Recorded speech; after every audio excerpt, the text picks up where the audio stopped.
So as you can see, Mr. Chandrasekaran, it's a packed house, waiting to listen to what you have to say about transformation and leadership, and of course in the Indian economy and what you are doing at Tata.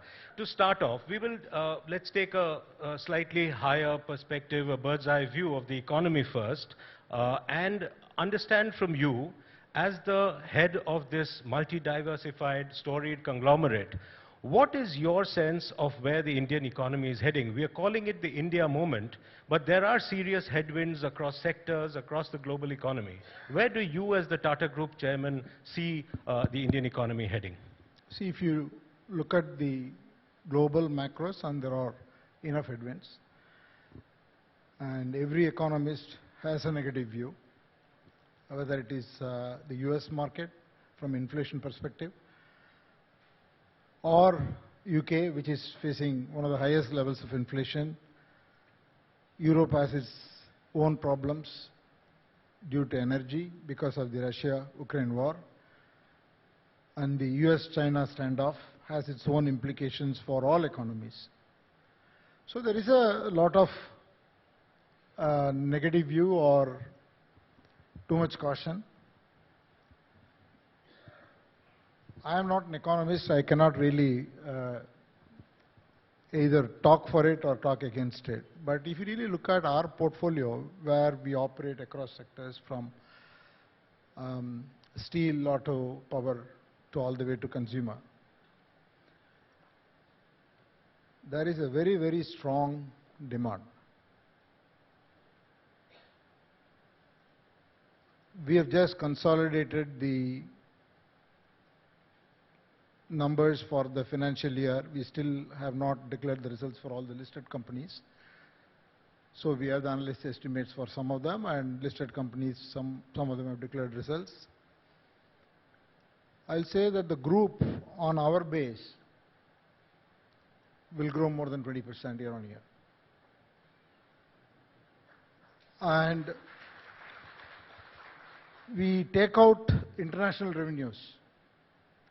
Take a TCS or a Jaguar Land Rover and these kind of companies out. Purely see the domestic market, the growth is even higher. And we don't see a slowdown in consumer businesses.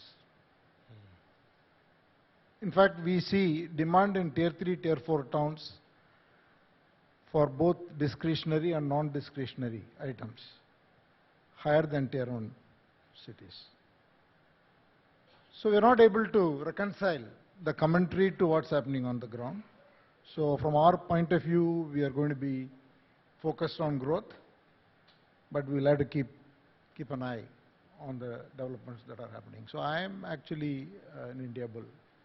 Are there particular sectors, Chandra, where you are seeing some kinds of stress building up, and therefore, because you have a diversified portfolio, so it's slightly easier for you, maybe not really easy, but it's possible for you to sort of focus on some and look at the other stress sectors? No, I think it's very secular, well distributed.